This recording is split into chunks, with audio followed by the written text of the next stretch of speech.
Olá, meus irmãos, bom dia a todos.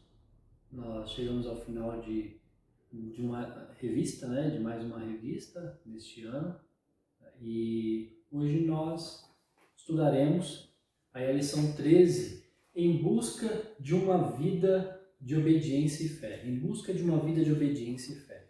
Isso aqui é a nossa revista, o que somos, o que fazemos. O caráter determina a conduta e vice-versa. Então, você que está nos acompanhando aí em casa, pegue sua revista, a sua Bíblia e vamos à aula de hoje, lição de número 13. Antes de lermos o texto base de 1 João, capítulo 5, do 1 ao 12, nós vamos orar ao Senhor. Feche seus olhos que eu conduzirei nessa oração. Pai Santo, grandioso és Tu e muito digno de ser louvado. Somos gratos a Deus por tudo que o Senhor tem feito para conosco, do Teu cuidado para conosco, cuidado pela Tua igreja, cuidado com o Teu povo, tanto aqui como espalhado por toda a face dessa terra. Senhor, que o Senhor continue a nos abençoar, guardando-nos, protegendo-nos, ó Deus, de todo mal. Nos guarda e nos ensina, Senhor Deus, por meio dessa palavra, em nome de Jesus. Amém.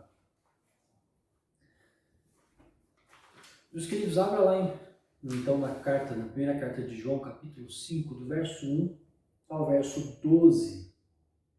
A primeira carta de João vai nos dizer assim. Acompanha essa leitura. Todo aquele que crê que Jesus é o Cristo é nascido de Deus. E todo aquele que ama ao que o gerou também ama ao que dele é nascido. A quem gerou e ama quem é nascido. Nisto conhecemos que amamos o Filho de Deus, quando amamos a Deus e praticamos os seus mandamentos. Então sempre está tratando das duas pessoas, do Pai e do Filho aqui. Porque este é o amor de Deus, que guardemos os seus mandamentos. Ora, os seus mandamentos não são penosos, porque todo o que é nascido de Deus vence o mundo. E esta é a vitória que vence o mundo, a nossa fé. Quem é o que vence o mundo, senão aquele que crê ser Jesus o Filho de Deus? Este é aquele que veio por meio de água e sangue, Jesus Cristo. Não somente com água, mas também com água e com sangue. E o Espírito é o que dá testemunho, porque o Espírito é a vida, é a verdade. Então, aqui já adentra, ele introduz aqui na sua carta o Espírito Santo. Pois há três que dão testemunho no céu, o Pai, a Palavra e o Espírito Santo. A palavra aqui é o Filho, aquele logos, o verbo lá do Evangelho de João. Então, quando olharmos para isso, entendamos o quê? O Pai, o Filho e o Espírito Santo. A Trindade aqui. E estes três são um. E três são o que testificam na terra: o Espírito, a água e o sangue. E os três são unânimes num só propósito. Se admitirmos o testemunho dos homens, o testemunho de Deus é maior. Ora, este é o testemunho de Deus, que ele dá acerca do seu Filho.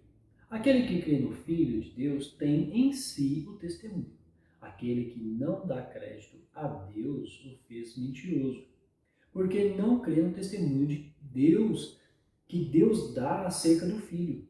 E o testemunho é este, que Deus nos deu a vida eterna, e esta vida está no seu Filho. Aquele que tem o Filho tem a vida, aquele que não tem o Filho de Deus não tem a vida. Amém. Essa aqui é a palavra de João, que nos ensina muito nesta manhã. Eu quero, então, com isso, que os irmãos relembrem aqui uns passos, Então, na aula passada, a ênfase foi sobre o domínio do coração, sobre o domínio dos desejos mais intrínsecos, mais íntimos. Então, foi essa realidade desse domínio que foi nos demonstrado na lição 12. Hoje a lição tem como base uma vida de obediência e fé. E quais são os passos para essa vida de obediência e fé? Crer na pessoa e obra de Cristo, nunca desiste, uma vida de obediência e fé é uma vida que nunca desiste. E também é uma vida vitoriosa. Então, tem esses 3 passos que nós vamos seguir hoje. O que nós queremos como introdução, meus queridos, é dizer o seguinte: só é possível obedecer a Deus com o coração transformado. Se você abrir sua revista lá na introdução, você vai ver essa ênfase, que só é possível obedecer a Deus com o coração transformado pelo Espírito, que produz uma nova disposição e uma genuína fé. Então aí, essa genuidade, a genuína, né, ação, ela é do Espírito Santo para a promoção da fé. O que eu quero dizer aqui com relação tanto à fé como à razão? Então vamos lá, seguir um pouquinho adiante aqui na nossa introdução.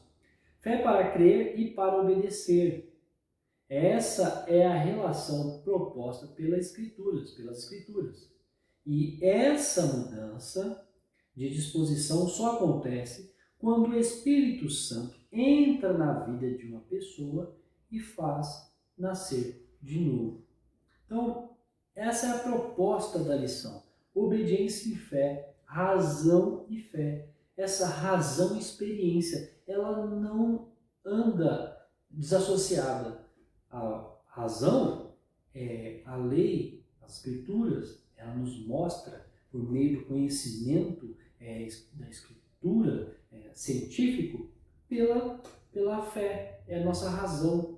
Mas ela também é uma ação experimental, porque o próprio Espírito Santo habita em nós e agindo em nós, nós temos a experiência do amor de Deus, que foi o ato mais presencial, que foi o ato que se tornou fato real, não foi só razão, só aquilo que era promessa, só aquilo que vinha com promessa, que as pessoas esperavam aquilo pela sua fé, mas se tornou fato. Com o quê? Com a presença de Cristo. Então esse ato amoroso, mas também o ato de razão e experiência, Bíblia e o Espírito Santo agindo em comum acordo. Por isso que o texto vai dizer que o Espírito Santo é quem testifica, é o testemunho. Quando a gente vê aqui falando sobre o Espírito, e 3 são os que testificam na terra: o Espírito, e a água e o sangue. Os 3 são unânimes no só propósito. Porque o maior testemunho é acerca de Deus para com o Filho. Então, o que nós temos aqui é o Espírito Santo que testifica acerca da verdade. A verdade é a palavra de Deus. Então, a razão e fé, ela anda em conjunto. E isso nós temos que andar também. Devemos pensar. Então, o nosso testemunho precisa ser visível às pessoas. Elas precisam constatar que afirmamos aos domingos ou mesmo que vivemos de segunda a sábado. Então, o que é esse entendimento das Escrituras? Quando as Escrituras, a mente da pessoa mergulha nas Escrituras e a fé, se torna vivo, e a crença, a fé dela na verdade de Deus, faz com que ela pense segundo os propósitos de Deus, segundo a cosmovisão bíblica. A Bíblia é o óculos que nós precisamos para ver o mundo. Então, quando nós temos esse óculos, as coisas ficam claras e, a partir dela, nós temos uma mente moldada pelas Escrituras, uma fé, um coração moldado pelas Escrituras, e caminhamos segundo os seus propósitos, segundo os propósitos de Deus descritos aqui. Então, o que acontece? O crente ele não pode ser, no domingo, aprender, ter a doutrina e falar que eu creio em Jesus Cristo. Eu creio na verdade. Eu creio em Cristo. Mas as práticas as práticas da pessoa mostram o contrário. Então, isso é uma fé dúbia. Isso é falta de conhecimento, falta de da revelação de Deus ter impregnado o homem ao passo que ele viva para Deus. O tipo de, a gente chama isso, quando olhamos para esse passo de viver para Deus, é o homem em todas as suas ações, em todo o seu viver, vivendo para a glória de Deus. Então, um perigo sigiloso. E qual que é o perigo sigiloso? É a igreja contemporânea. Por que eu digo que a igreja contemporânea é um perigo sigiloso na igreja? Um perigo que fica aqui, que a gente tem que tomar muito cuidado, pensar, meditar. Por quê? Há hoje uma igreja que estão obcecada em ser prática, relevante, útil, bem-sucedida e talvez até mesmo aceita que ela quase reflete o mundo em si mesma. Esse é o grande perigo. As pessoas olharem lá de fora, para dentro da igreja, e falar assim, não, mas é igualzinho o mundo. Ou olharem para nós e falar assim, nossa, mas é igual aquela igreja X, Y, Z. Nossa, mas são, não que seja igual a uma igreja X, Y, Z, que se elas forem bíblicas, glória a Deus por isso, mas eu digo pelo lado negativo. Nossa, aquela outra igreja, aquela é uma seita,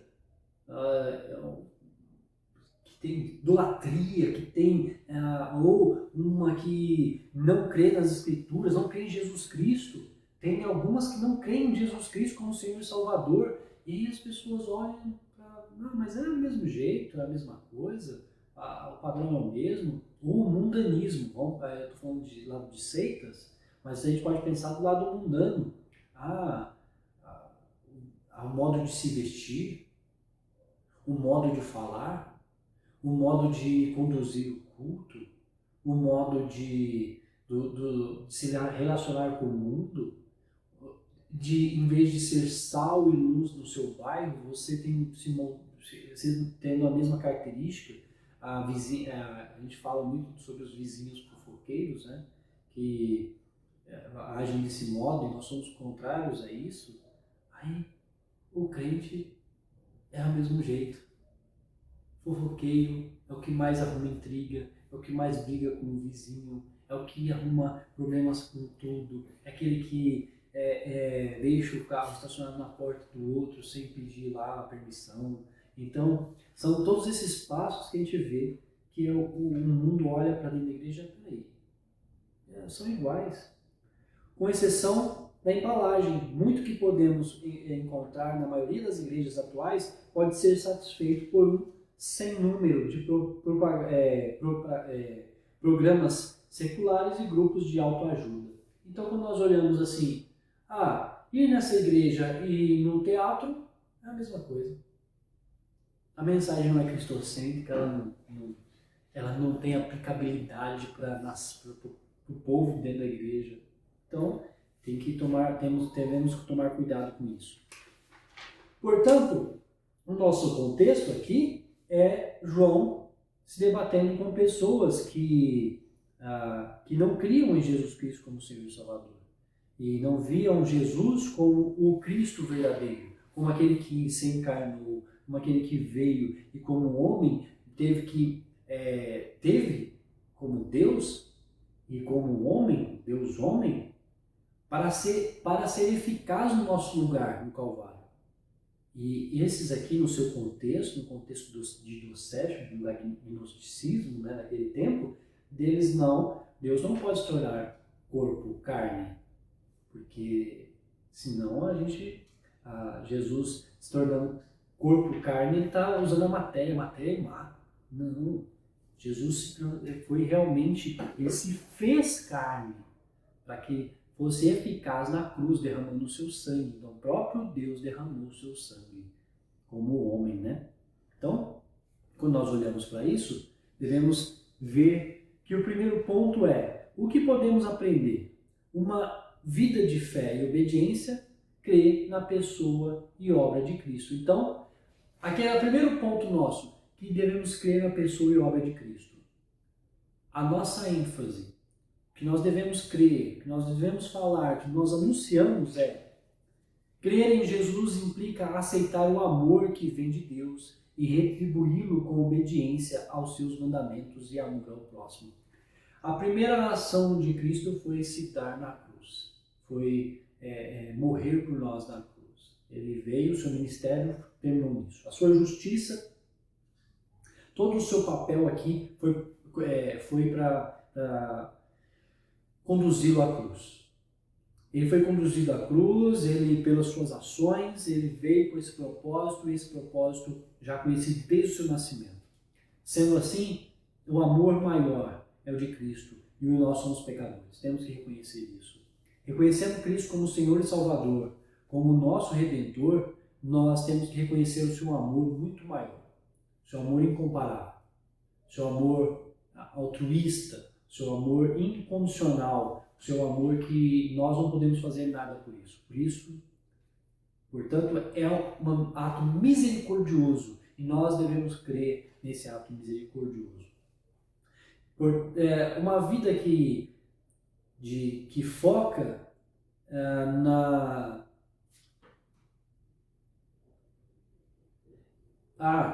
verdade, o que eu escrevi aqui, até anotei aqui, faça guerra contra o pecado. Então, uma das questões quando nós entendemos o ato de Cristo para vencer a morte, o pecado e nos dar vida, foi para que nós pudéssemos ter capacidade, e agora capacitado pelo Espírito Santo, podemos vencer o mundo e o pecado. Meus irmãos, nós podemos vencer o pecado, então faça guerra contra ele, contra aquelas dificuldades que você tem tido, faça a guerra contra isso. Você pode vencê-lo pelo nome de Jesus Cristo, a partir do ponto que você vive pela fé e obediência às Escrituras. Eu vivo pela fé, crendo em Cristo, pela sua ação, eu hoje obtenho vitória por causa de Cristo. E agora eu medito na sua palavra para vencer as minhas próprias tentações. A nossa luta contra o pecado ainda não tem resistido até o sangue. Então, na vossa luta contra o pecado, ainda não tendes resistido até ao sangue. Então, mesmo exemplo de Cristo. Cristo foi ao Calvário por causa para combater e vencer o pecado e a morte. Nós precisamos lutar até sangue, até o sangue. Hebreus 12:4, diz isso. Uma vida de fé e obediência nunca desiste, meus queridos irmãos, nunca desiste. Então, na vida cristã, o importante é competir, mas vencer. Não é competir, mas vencer. Na vida cristã, o importante não é competir, mas vencer. E nós já vencemos em Cristo, mas precisamos permanecer nele. Então, faz muito sentido o que João afirmou. Todo o que é nascido de Deus vence o mundo. Nós que nascemos em Cristo Jesus, nós que com Ele ressurgimos da morte para a vida, precisamos lutar constantemente para vencer o mundo e as suas ofertas, o mundo e as suas tentações, o mundo que oferece a nós a prostituição, que oferece a nós os namoros ilícitos, a idolatria, a cobiça, todo o ímpeto desordenado para comida, tudo isso é oferecido a nós, os outdoors que estão aí, para oferecer ao povo um consumismo desenfreado. A televisão influencia uma desordem na família. Então, nós devemos lutar. Vencer o mundo é isso, é vencer as ofertas que o mundo tem nos oferecido, dia a dia. Uma vida de fé e obediência é vitoriosa. Então, quando nós perseveramos por causa do ato de Cristo. Perseveramos por causa do Espírito Santo. Quem crê em Cristo vence. Ainda que a fé se abale ou se enfraqueça por um tempo, a vitória é certa, porque seu fundamento não está em nós, mas na aliança solene e perpétua entre Deus e o seu povo. Olha lá. Quem crê em Cristo vence. Por quê? Porque está numa aliança perpétua de Deus com o seu povo. Meus irmãos, o povo de Deus sempre teve dificuldades. Sempre teve que confrontar o mundo. Lembra de Noé, no seu tempo de grande imoralidade, depravação, ele teve que confrontar o seu mundo. O confronto dele, o seu contexto, o seu tempo de contemporâneo, né? A igreja contemporânea ali, ele era a igreja, representava a igreja ali contemporânea, na verdade a igreja, e no seu contexto contemporâneo, ele teve que lutar e ele venceu.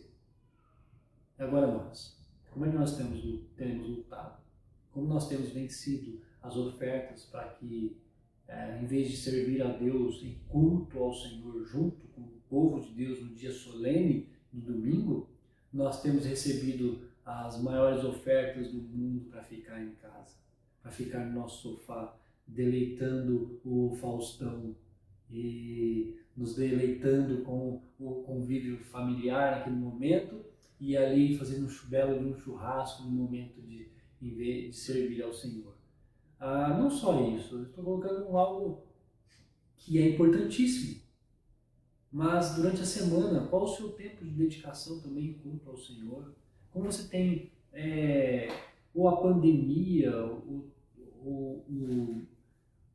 a acomodação, tem esfriado seu coração para com a realidade de Deus, para com a sua volta, para com que os tempos têm caminhado para o mal, para a chegada da sua volta, né? Então, nos alertemos. Uma das coisas que nos esclarece conhecer escatologia é de que nós temos que nos manter vigilantes, porque acontecerá nos últimos dias que haverão apóstatas, pessoas que mentirão sobre a verdade de Deus, levantando as escrituras, eles colocarão assim e falarão coisas que não condizem com a verdade das escrituras, contradizendo a própria palavra de Deus.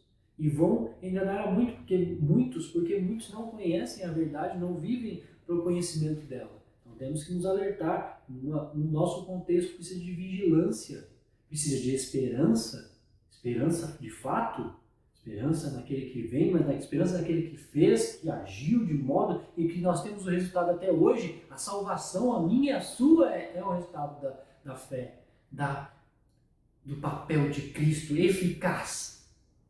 E por isso nós estamos aqui hoje, crendo com os olhos claros por causa do Espírito Santo de Deus. E o testemunho é este, que Deus nos deu a vida eterna e esta vida está no seu Filho, Jesus Cristo. Então, eu quero concluir, meus irmãos, com Romanos 8, 12 ao 17. Vai corroborar com o texto de João, porque lá ele também nos anunciará sobre o Espírito Santo. Esse Espírito Santo que hoje habita, o próprio Deus habitando no homem, para a ação eficaz de Deus, nos preservando, nos guiando, nos fortalecendo, nos animando, nos alimentando com a verdade de Deus. 8, 12 e 17. Assim, pois, irmãos, somos devedores, não à carne, como se constrangidos a viver segundo a carne. Porque se viver segundo a carne, caminhais para a morte, mas se pelo Espírito mortificardes os efeitos do corpo, certamente vivereis. Pois todos os que são guiados pelo Espírito de Deus são filhos de Deus, porque não recebestes o espírito de escravidão para viverdes outra vez atemorizados, mas recebestes o espírito de adoção, baseados no qual clamamos, Abba, Pai. O próprio Espírito testifica com o nosso Espírito que somos filhos de Deus. Ora, se somos filhos, somos também herdeiros e herdeiros de Deus e co-herdeiros com Cristo. Se com Ele sofremos, também com Ele seremos glorificados. Glória a Deus por isso. Então eu quero aplicar com 3 ações. 3 ações aí para que sejamos vitoriosos, né? Então, como? No passo de falar. Todo aquele que crê em Jesus, que Jesus é o Cristo, é nascido de Deus. E todo aquele que ama o que o gerou, também ama ao que dele é nascido. Está falando do Pai, ama ao Pai e ama ao Filho. Crê em Jesus Cristo, que é nascido de Deus. Então, primeiro passo, nós que cremos, temos que confessar isso. Confesse que Jesus é o seu Senhor. Fale em alto e bom som. Proclame isso. Viva com isso diante aos seus olhos. Faça isso ser claro. Faça a sua defesa de fé. Se eu te perguntar hoje, o que é Jesus para você? O que você me responderia? Então, responda isso para você. Escreva. Faça na capa da sua Bíblia uma confissão de fé. Eu creio em Jesus Cristo como meu Senhor e Salvador. Eu creio em Deus Pai Todo-Poderoso, Criador dos céus e da terra. Faça a sua confissão de fé. Amar a Deus, nisso conhecemos quem amamos, que amamos os filhos. Nisto, versículo 2 de João, lá em João capítulo 5, versículo 1 eu falei sobre falar, crer. Versículo 2, nisto conhecemos que amamos o Filho de Deus, quando amamos a Deus e praticamos os seus mandamentos. Então, amar a Deus é praticar os seus mandamentos. Você vê, é uma questão de fé, consciência, de uma razão, uma questão espiritual, crer e confessar, mas também uma questão racional. Os seus mandamentos têm que ser pensados, meditados, alicerçados com boa teologia, para termos uma boa prática. É uma boa fé com uma boa prática. E a prática é pelas Escrituras. Então, amar a Deus é meditar nas suas Escrituras. Quem diz que nós vivemos pela fé e não precisamos ler e meditar sobre a verdade de Deus, que o crente deve viver mais pela oração em dissonância com as Escrituras, é pretexto para a gente tomar a Deus como nosso, como um serviçal nosso. Senhor, faça isso para mim, eu quero isso, eu quero aquilo. Quando nós olhamos para as Escrituras, homens de Deus, quando oravam intercedendo pelo seu povo, intercedendo por eles, pedindo a Deus perdão, para que conduzisse ele no amor, conduzisse eles no amor de Deus. Hoje eu vi uma frase de John Wesley, que foi um metodista, e John Wesley disse o seguinte: ele acordava pela manhã e dizia: capitão, qual é o serviço de hoje? Então ele levantava pela manhã e já dizia isso para o Senhor: Senhor, o que tu queres que eu faça?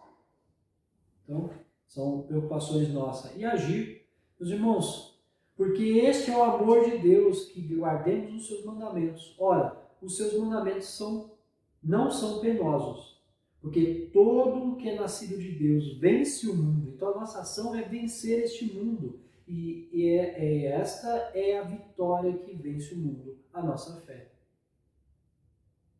Que lindo. Quem é o que vence o mundo? Senão aquele que crê ser Jesus, o Filho de Deus? Quer vencer o mundo? Quer vencer os seus próprios pecados? Primeiro, creia em Cristo Jesus somente. Segundo, ame a sua palavra. Terceiro, agir como um soldado em guerra, vigilante, esperançoso, com a palavra de Deus, com sua espada empunhada. Precisamos desse empenho. Que Deus nos abençoe. Vamos orar ao Senhor. Pai Santíssimo, conduz os nossos corações pela Tua verdade, para viver segundo o Teu querer, em nome de Cristo Jesus. Nós suplicamos, ó Pai, que ao fim desta lição o povo de Deus seja qualificado pela Tua verdade para viver segundo o Teu querer e amar, Senhor Deus, ao Senhor mais do que nunca. Pai, nos preserva até a Tua vinda, em nome de Jesus. Amém, Senhor Deus. Amém. Deus abençoe a todos.